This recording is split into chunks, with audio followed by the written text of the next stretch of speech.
Welcome to my YouTube channel. Today we are talking about Global Foundries Incorporation, ticker symbol GFS, listed on NASDAQ.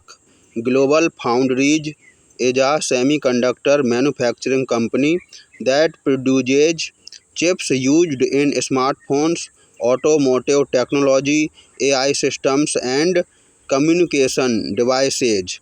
The company is growing its presence in the advanced technology sector and could benefit from increasing global demand for semiconductor solutions in the future.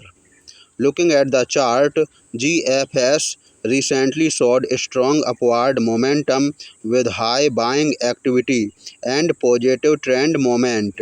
The stock is trading above recent support zones, which indicates bullish strength in the short term.